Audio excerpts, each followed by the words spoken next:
Harka fuuni hordoftoota araarsee tubee akkam jirtu nagaa keessanii nageenya rabbi iddoo jirtan isiniif haa ta'u isiniin jecha. Engidihi viidiyoon kiyya haaraadha waan ta'eef viidiyoo kiyya laayik subscribe share naaf gochuu hin dagatinaa isiniin jedha. Har'ammoo viidiyoo ajaa'ibaa viidiyoo burciidhaaf ta'u isiniif qabadhee dhufeen jira jechuudha. Burciin yoo nu rakkise jechuudha. Gisee tokko tokko amma yoo furdanne burciin nu rakkisa jechuudha. Kanaaf burcii keenya akkamitti akka ofirraa balleessuu dandeenyu yookiin immoo akkamitti ofirraa balleessinu viidiyoo kana isinii qabadhee dhufeera jechuudha. Anis ittiin fayyadama. Analumallee xiqqoo burciin kun na rakkisaa jira waan ta'eef. Kanaaf isiniifis immoo akka ta'uuf kan inni itti fayyadamu isiniifis immoo hiruudhaaf isinii qabadheen dhufee jechuudha.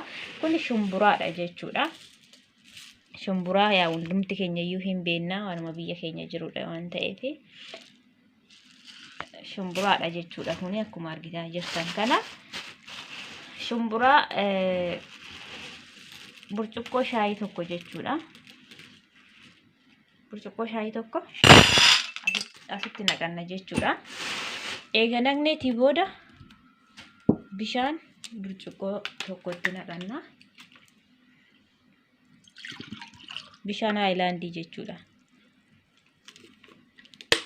Bishaan aayilaandii qulqulluu bishaan qulqulluu jechuudha. Burcuqqoo tokko itti naqanna jechuudha.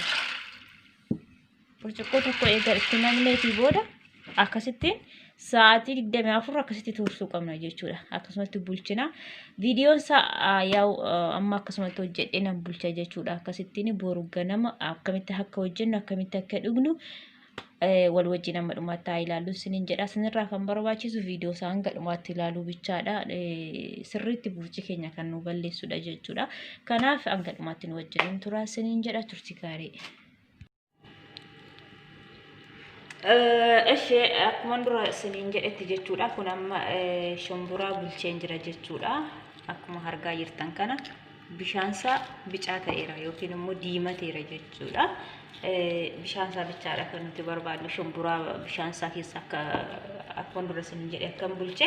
Kun immoo qasforaadha jechuudha yookiin immoo kan dimbilaala qixalii dimbilaalaati jechuudha.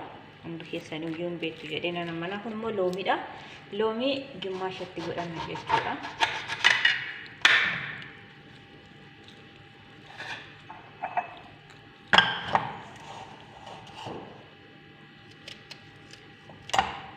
Loomii akkasittiin itti kukutanna jechuudha.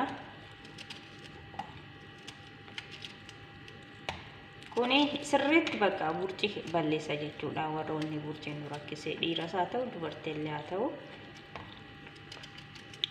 sirriitti nu balleessa jechuudha. Torban tokko deddeebinee yoo dhugne irraa balleessa jechuudha. Waanuma nu biratti argamudha. Naannoo keenyatti waan argamudha jechuudha. Waan fagoorraa dhufu miti. Kanas immoo xiqquma ishee akkasuma goona.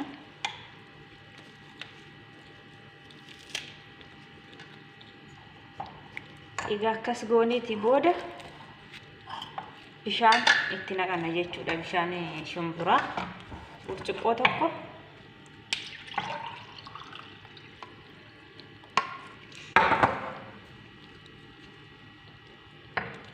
kinoo akkuma argaa jirtan kana farsoo fakkaatee jira jechuudha. Kun bishaan shumburaati bishaan keessa bulee jechuudha. Itti naqanna.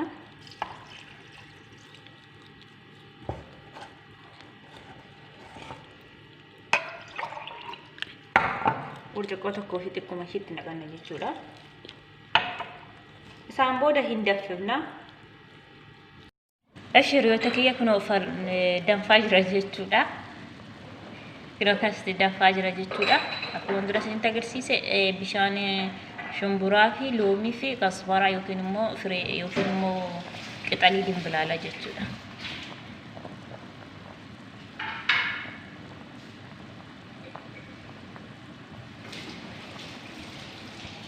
Eega danfeetii booda daqiiqaa 5 dafuu qaba jechuudha. Sirriitti walitti danfee dhumee jira jechuudha. Amma akkasittiin mushkaalaa yookiin immoo wanfiitiidhaan burcuqqootti naqanna jechuudha. akkasitti burcuqqootti eega naqanneeti booda firiijii keessatti qorrisiifna jechuudha. Yookiin immoo qodaa qadaada qabu jookittis naqachuu dandeenya, xaarmushiitti naqachuu dandeenya. Akkasitti firiija keessa godhanna jechuudha. Ganama garaa duwwaatti dhugna jechuudha. Akkasittiin warroonni akkuma dura isiniin jedhe warroonni burcin nu rakkise yookiin immoo sin rakkise jechuudha. Innaa akkasittiin torban tokko keessatti torban tokko muuluu akkasittiin burcuqqoo tokko ganama firiija keessaa futtanii dhuguu qabdu jechuudha. Innaa akkasittiin burcii sinirraa balleessa torban tokko keessatti isiniin jedha. Amma viidiyoo biraatti walitti deebinutti turtii gaarii channel kiyya yookiin immoo YouTube Araarsituu subscribe like share na gochuu hin dagatina na bira dhaabbadha ijoollee Oromoo isiniin jedha nagataa. Tole viidiyoo lammaffaatiin immoo isinii deebi'een jira jechuudha. Akkuma isuma duraa irratti isinii dabalee idiitii godha jechuudha. Viidiyoo lammaffaadha jechuudha. Kunis immoo burciidhuma kan balleessu jechuudha. Maaliif gaggabee hojjedha. Kun sannuutidha yookiin immoo kammuun jedhama afaan keenyatti jechuudha. Sannuuta afaan Arabaatiin jechuudha. Gimmaasha yookiin nus loomii fideen dhufe jechuudha. Kuni isa booda walitti daffifna jechuudha. Durasaa viidiyoo hojjedheen ture jechuudha. Xiqqoodhuma hanga kana kan ga'udha kan itti dabaltan baay'ee miti jechuudha. Burcuqqoo bishaan burcuqqoo tokkotti jechuudha. Itti dabaleen ture jechuudhaani. Akkasitti asagaajjee yookiin immoo akkasitti hojjedheen jira jechuudha. Loomii gimmaasha kukkuteen hangan isinitti agarsiise sana sannuuti yookiin immoo kammuun itti godheen jira jechuudha. Isaan booda walitti daffifneet akkamitti akka goonu amma dhumaatiin hojiin tura. Tole hiriyoota kiyya kunoo daffee jira jechuudha. Akkuma argaa jirtani loomii fi sannuutti fi walitti daffee jira jechuudha. Daqiiqaa 5 muluu danfisuu qabdu jechuudha. Daqiiqaa 5 muluu abiddarra turee jira jechuudha. Akkasittiin danfiseen jira. Innaa damma fideen jira jechuudha. Kuni dammadha akkuma argaa jirtan dammadha kuni. Damma maankaa xiqqoo maankaa sukkaaraa tokko itti godhanna jechuudha.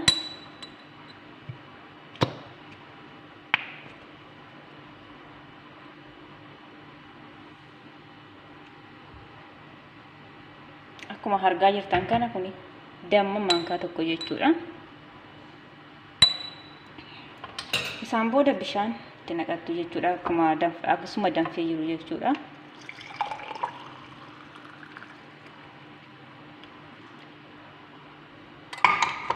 Isaan booda sirriitti waliin makattu jechuudha.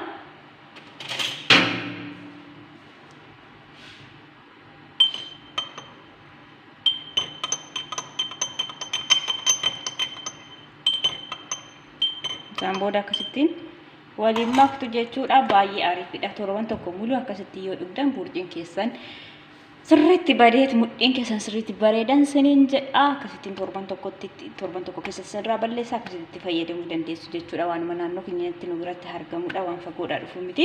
Kanaaf akkasittiin itti fayyadaman siniin jedha.